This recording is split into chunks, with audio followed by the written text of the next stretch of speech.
Polestar is a company which has leapfrogged away from the larger Volvo pad to become a brand in its own right, and this, the 2, has been its most important and its core model since it was introduced in 2020. Now, Polestar is on the verge of introducing a variety of new models, but in today's video we're going to be seeing whether or not the 2 still has what it takes to run amongst the best EVs on sale today. So we're going to be looking through what the Polestar 2 has to offer in terms of performance and in range to find out whether or not this electric hatchback should be on your list if you're after a new EV.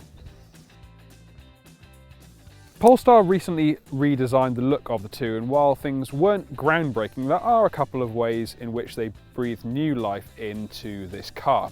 Most notable is the front end, where you'll find this more aerodynamic grille, and that's one of the biggest ways to differentiate this 2 between the older generation car.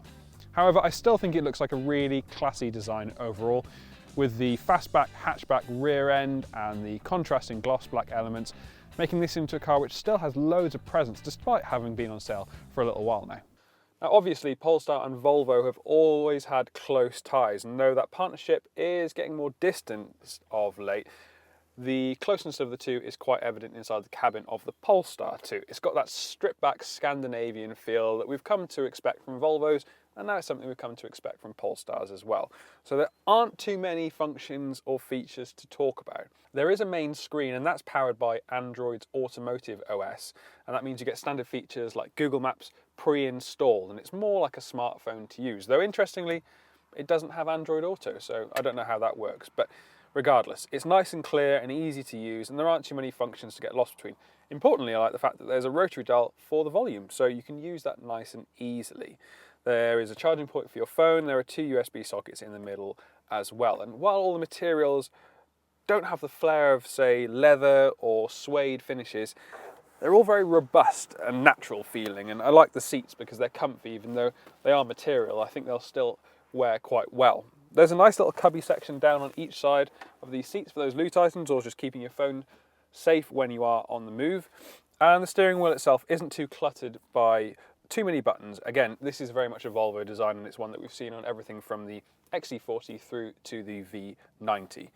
Side pockets are reasonably in size, enough to get a small water bottle, but it all feels relatively stripped back but ergonomically sound, which is the most important thing.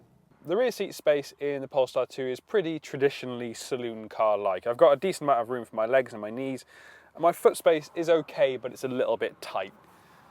The headroom is also quite tight too, because of this panoramic sunroof eating into the overall amount of space. I feel like I'm relatively average height, and taller people are going to find their heads, well, quite crammed in the Polestar 2. There's quite a big tunnel in the centre too, so that middle seat isn't going to be that comfortable. I'd say this is definitely a 4-seater with an optional 5th seat rather than a dedicated 5-seater. The side pockets are okay in size, and there are some handy seat back pockets. And we've also got 2 USB-C charging ports ahead of us and the buttons for the heated seats. Practicality wise, I don't think it's the best, but it's quite on par with what you'd expect from a normal saloon. But it might be slightly out of kilter with EVs that we've come to see that have just a little bit more space down here than their equivalent diesel or petrol version. Head towards the rear of the Polestar 2 and you get a 405 litre boot, and it's nice and square and it's nice and deep too.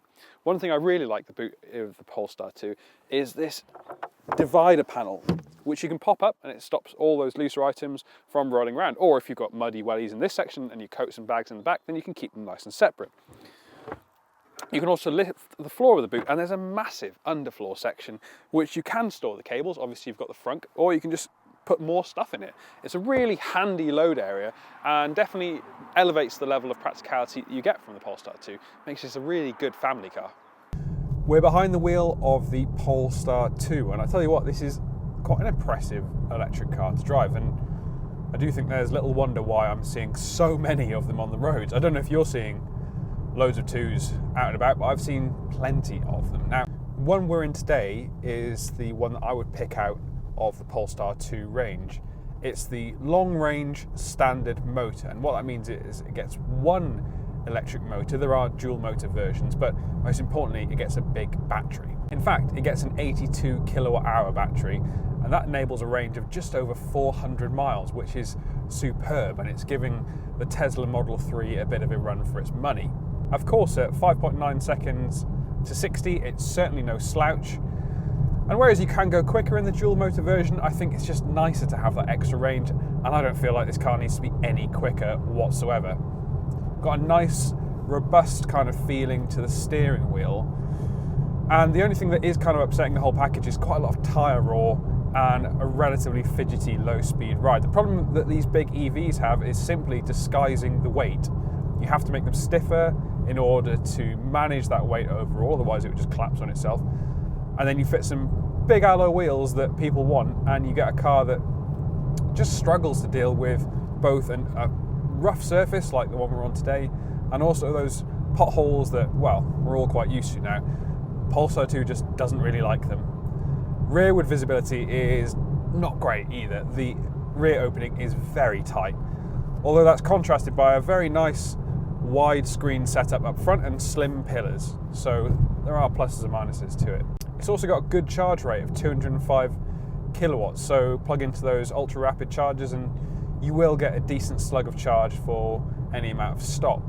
The Polestar 2 is definitely geared towards one pedal driving, and by that I mean I let off the throttle and the car starts to slow itself down quite considerably.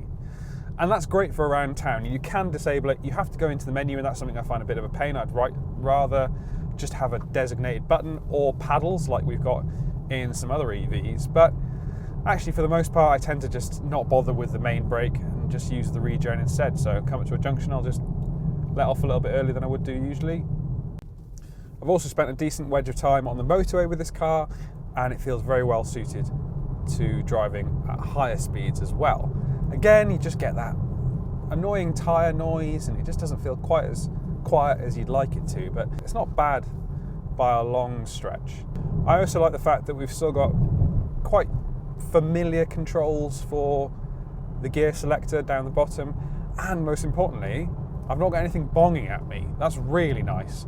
I've recently driven some other manufacturers' cars that seem to be shouting at me constantly to look at the road, look at the screen. When you look at the screen, look at the road.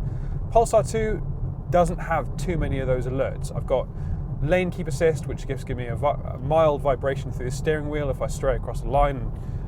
On country roads, it does do that quite a bit, but it's not yelling at me and it's not shouting.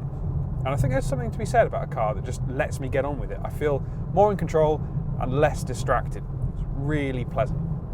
Though the Polestar 2 has been on sale for a little while now, I still think it's one of the better choices in the EV segment. Core to its appeal is the amount of range it can deliver. Only Tesla comes close to offering that amount of distance between trips to the plug, and it means that the Polestar 2 is actually a great choice for drivers who want to use their EV over long distances. Inside it's well made, and there's a really good sized boot which has loads of flexibility in terms of storage options. Alright, the rear seat space might not be the best, but overall this is still a practical car which might be a good choice for families looking to make the jump into an EV. Thank you for watching this Motors new car review on the Polestar 2. Now, if you have enjoyed this video, please leave us a like below and let us know in the comments section what you think of the 2. Would you choose it, or would you be hanging in for the 3 or the 4 as they come out over the next couple of months? And since you're here, please subscribe to the Motors YouTube channel. And if you hit the bell icon, you'll get a notification each time we upload a new video sent directly to your inbox.